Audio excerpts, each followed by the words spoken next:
Barceló. 11:39 de la mañana, 10:39 en Canarias. Martín Bianchi, buenos días. Buenos días. No nos habíamos visto en todas las Navidades. No te digo ya lo de feliz año porque a mí ya me revienta. Ah, no, nosotros ya dijimos que ya la semana pasada terminábamos con esta broma. A partir del 2 de enero ya. Ya está, terminemos con esta broma. Pero feliz año. Feliz año. Y además, ¿cómo empezamos?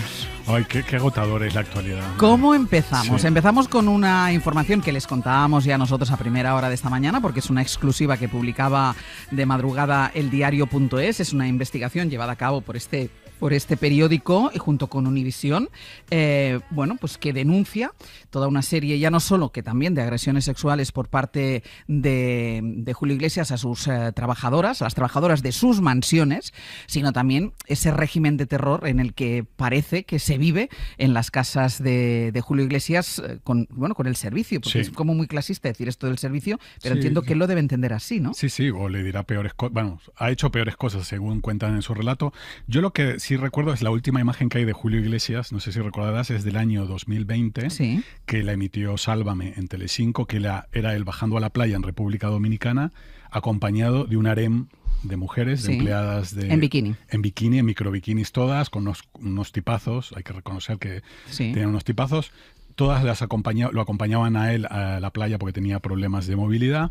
Y me acuerdo de ese titular que era Julio Iglesias anda con mulatas. No sé si te acuerdas que se viralizó. No me acuerdo yo de eso. Viralizó muchísimo. O sea, me acuerdo de la fotografía, entre otras cosas porque la han reproducido y se ha reproducido en algunos medios. Se viralizó muchísimo esa imagen y ese titular, y yo pienso mucho en que quizá alguna de todas esas mujeres que lo estaban acompañando a la playa y que se viralizaron en ese momento, quizás alguna de estas víctimas, porque coincide en el tiempo con las denuncias que ocurrían. Y coincide con algo que narra la información, que es muy extensa.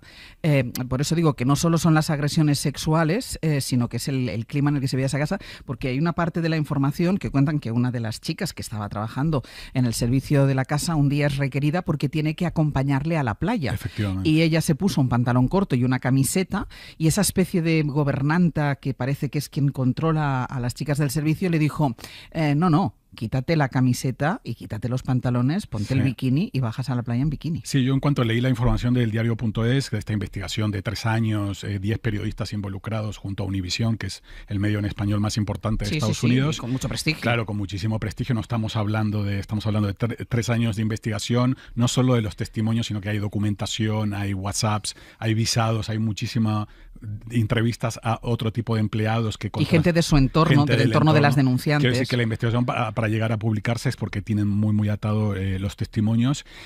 Claro, yo lo primero que pensé fue en esas imágenes que se emitieron en ese momento, que nos parecieron hasta incluso graciosas, nos parecieron una excentricidad que Julio Iglesias, en vez de ir acompañado de una enfermera o llevar una muleta, sino que iba con un harem de mujeres en bikini, que eran sus empleadas, y lo que ocurriría detrás de esas imágenes, que en ese momento era una noticia del corazón, ¿no? Para empezar ya con el sistema de contratación de estas empleadas, ¿no? De todas las preguntas y de lo que le hacen hacer. Estamos hablando de chicas muy jóvenes en algunos casos, que son, que tienen una oferta de trabajo en una mansión de un cantante reconocido internacionalmente. Sí, a mí me llamó la atención que eran anuncios rápidos pidiendo fotografías y referencias, y con la promesa de que les iban a cambiar la vida a estas chicas, que tenían que tener entre 25 y 35 años para entrar a trabajar a la casa de Julio Iglesias. Llama la atención eso, ¿no? Y que se pidieran fotografías y luego incluso estudios médicos, porque según el testimonio... No, les hacían revisiones ginecológicas. Revisiones ginecológicas, pruebas de enfermedades de transmisión sexual, que ya me dirás tú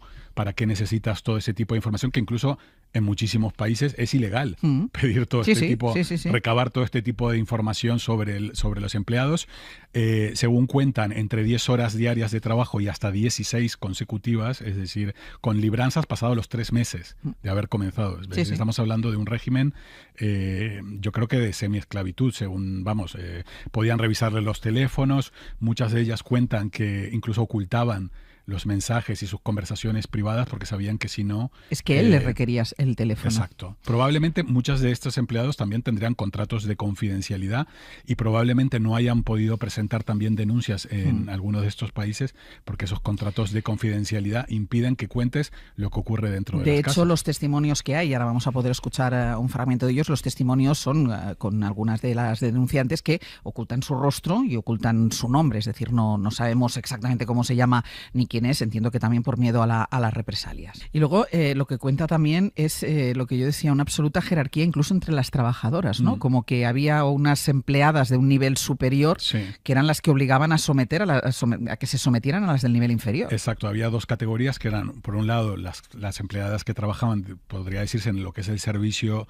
doméstico, y luego las que tenían funciones específicas como fisioterapeutas o acompañantes o doncellas, ¿no? Como de más rango. Entonces, por un lado estaban las empleadas razas y por otro lado las que mandaban, y a las que mandaban se las llamaba siempre señoritas, y eran las que dirigían un poco todo, ¿no? A mí esto todo me recuerda como una estructura, como un poco el cuento de la criada, o la película de Zoe Kravitz, Parpadea dos veces, en las que básicamente son hombres con muchísimo poder que crean un régimen de terror y en el que hay mujeres que son cómplices. Quiero decir que no puede funcionar el sistema si no hay otras mujeres que también ejercen la dominación de las mujeres más débiles. Claro, pero esto ha pasado en muchos casos. Esto ha ocurrido desde el origen de los tiempos y sigue ocurriendo. Hay que recordar el caso Epstein, que Ghislaine Maxwell era una figura clave para ejercer dominación en otras mujeres. Quiero decir que no eran solo los hombres, sino que había mujeres cómplices. Estas mujeres eran las que le decían a la que le tocara, tienes que ir a la habitación de él. Las levantaban a mitad de la noche porque él requería, según cuentan en los testimonios, requerían que fueran ellas para prácticas sexuales, ¿no? Y hay incluso una historia que cuenta una de las denunciantes cómo le hizo enseñar los pechos en una mesa que estaba llena de gente. Sí. Y luego, lo que comentábamos al principio, agresiones sexuales. Es decir, hay... bueno, no lo más grave, porque yo creo que todo me parece casi tan escalofriante como ese régimen, ¿no?, de control y de terror, como las agresiones sexuales, pero hay una empleada y una fisioterapeuta que directamente sí lo que denuncian son agresiones sexuales, y además contrastadas con pruebas documentales, fotografías, registros de llamadas, mensajes de WhatsApp, los visados, informes médicos y otro tipo de documentación y entrevistas, ¿no? Además son episodios que se repiten con mucha frecuencia, ¿no? Prácticamente a diario, incluso algunas agresiones físicas. Agresiones físicas, bofetadas, insultos, y además esto de la utilización del alcohol para desinhibirlas y también decirles que era parte de su trabajo ser sometidas a este tipo de agresiones físicas y sexuales. También yo creo que hay que recordar al oyente que este tipo de trabajos son en Bahamas, en República Dominicana, en grandes mansiones donde los empleados salen muy poco, donde hay contratos de confidencialidad, donde hay muchísimo control de lo que puedes hacer y donde decir. Hay mucha precariedad y mucho trabajo precario. Efectivamente, quiero decir que es en un contexto donde es más fácil y más propicio este tipo de sometimiento, ¿no? Que no estamos hablando solamente de esclavas sexuales, sino de esclavitud laboral. ¿no? Claro, sí, de esclavitud laboral. De hecho, hay algún testimonio de algún trabajador también, es decir, masculino, hablando del régimen en el que trabajaban. Y leyendo esto, yo también recordé aquella exclusiva de Ola, de la boda de Julio Iglesias con Miranda en el año 2010. No sé si recuerdas eso, pero invito a los oyentes a revisitar esa exclusiva en la que ellos se casaron en su mansión en Marbella, que también es como un compound, un sitio, un búnker, una fortaleza, en la que únicamente los invitados eran todos los empleados, están las fotografías, todos los empleados de la mansión, vestidos de blanco, estilo colonial. Entonces yo pienso en todo eso, ¿no? Como que todas esas imágenes que nos parecían en algún momento anecdóticas o excentricidades, porque ¿quién se casa únicamente con todos tus empleados vestidos de blanco? Lo que ocurriría detrás de lo que parecía, ¿no? Sí, incluso si ahora te paras, ¿no?, en declaraciones que ha hecho él o en declaraciones que ha hecho su entorno y en episodios de la propia trayectoria de Julio Iglesias. Esta mañana es que una de las televisiones que yo tengo aquí puestas ponían imágenes de las famosas trillizas. Las trillizas de oro. Es decir, siempre hubo como una, no sé si una sombra de sospecha que iba a lo mejor más allá de qué mujeriego es este señor. Sí, también yo recuerdo él dio una entrevista a Susana Jiménez, que es una de las presentadoras más famosas de Argentina, y él la coge en el medio de la entrevista y le empieza a dar besos en la boca y se ve a ella. Lo he visto esta mañana. Se ve a ella forcejeando, y hay un forcejeo bastante incómodo en televisión, que eso hoy me costaría. Claro. Creo que hoy sería muy difícil, ¿no? Que un señor que es al que estás entrevistando se pone de pie y te forcejea y te da un beso en la boca, que en ese momento incluso ella le quitó hierro e importancia al asunto, pero es una cosa demencial, ¿no? Claro. Decimos que es una exclusiva muy, muy, muy, muy, muy trabajada, que publica el diario.es con estos testimonios. Esto es solo un fragmento, unos fragmentos los que les hemos contado, pero con todo lujo de detalles y sobre todo, como decía antes Martín, no solo con el testimonio de las trabajadoras, sino de su entorno, de sus amigas, de todo documentado. Bueno, y luego que ellos explican, ¿no?, que han contactado con los abogados de Julio Iglesias. Han intentado hablar con Julio Iglesias, con Miranda, con la familia. Y nadie ha querido, quiero decir que se ha dado la posibilidad, tanto a Julio Iglesias como a su entorno, de aclarar esto. Sí es verdad que hay una de las jefas de estas mujeres que ejercían la dominación que ha desmentido todo. Otros no han querido responder, pero quiero decir que los abogados de Julio Iglesias por ahora no han respondido. Estoy seguro que en las próximas horas alguien se pronunciará y enviará un comunicado a EFE o a la revista Hola o algo, supongo que desmintiendo todo. Desmintiendo todo. Y qué difícil es, ¿no?, darle un curso legal a esto a un señor que vive en una triangulación de países, que es esta República Dominicana, Bahamas, Estados Unidos, donde es difícil saber exactamente su domicilio fiscal y legal. Quiero decir que es muy difícil este tipo de personajes, querías decir, pillarlos, ¿no? Es que le mandas un burofax y te llega a una casa como tal, ¿no? Porque ¿cuánto tiempo? Hablábamos antes de la exclusiva esa de Telecinco, de esas imágenes en la playa, mira, las están emitiendo Televisión Española.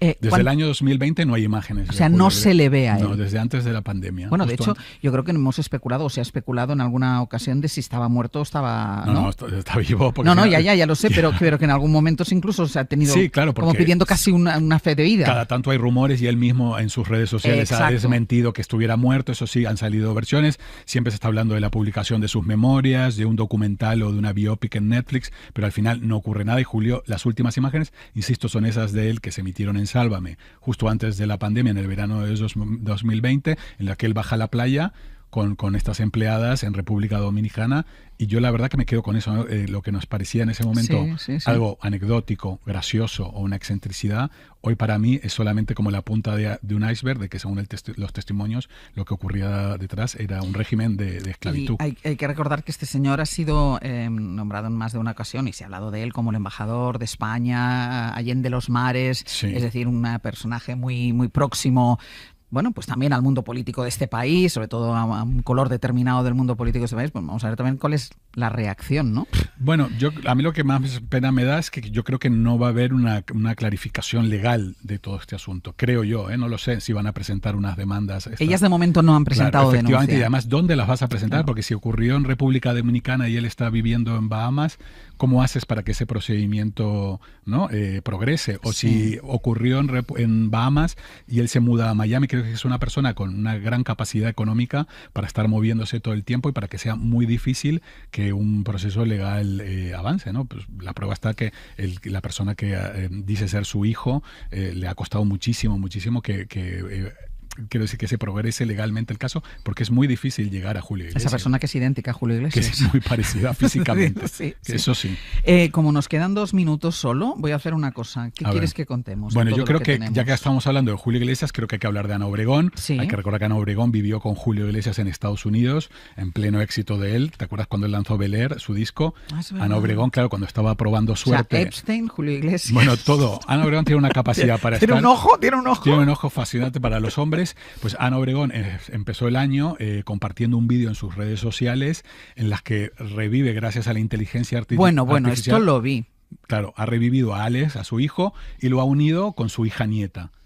Y claro, ante las críticas, ante el aluvión de críticas de Ana Obregón, ¿qué estás haciendo?, retiró el vídeo ella, pero ella ha dicho que ella tiene derecho a hacer lo que quiera y que solamente la pueden juzgar otras personas que han perdido un hijo. Que todo forma parte del proceso. Ella lo intenta normalizar como que todo forma parte del proceso del luto. Y sigue utilizando a la niña, porque yo creo que hablamos aquí, que dijimos... Ella prometió que en 2026 dejaba de compartir a la niña. Y hemos visto la Navidad. Ya la habíamos visto en el posado de Navidad y en este vídeo de inteligencia artificial en que no tuvo mejor idea ella que generar ese encuentro entre esta hija nieta y su padre muerto, cuando no va a ocurrir nunca ese encuentro, es generarle un recuerdo también a su hija que no existió. Claro. Quiero decir que esa niña en el futuro va a poder ver ese vídeo que se viralizó con su padre, que no es su padre. Nunca ocurrió. Bueno, biológicamente es su padre. Bueno, eso nos dicen. Bueno, quiero creer que pero quiero decir que en este cacao mental de Ana Obregón, pues ha añadido una píldora más. Ella es gran amiga de Julio Iglesias y no tengo dudas que en las próximas horas, días, le van a preguntar a los periodistas por el caso de Julio Iglesias y ella dirá que es sorprendidísima y que no se lo puede creer. Que murió Philippe Junot. Murió Philippe Junot, yo lo anuncié hace meses. Ya. No, te adelantaste. Me equivoqué yo, pedí disculpas. Por eso ha fallecido Philippe Junot, pero la semana que viene hablaremos de Philippe Junot, Vale. Y no sé si hablaremos más de Julio Iglesias. Yo creo que seguiremos hablando de Julio Iglesias. Hasta la semana que viene. stops. One of us had better call up the cops. And so Patty calls the cops. And they arrive on the scene. Hoy por hoy.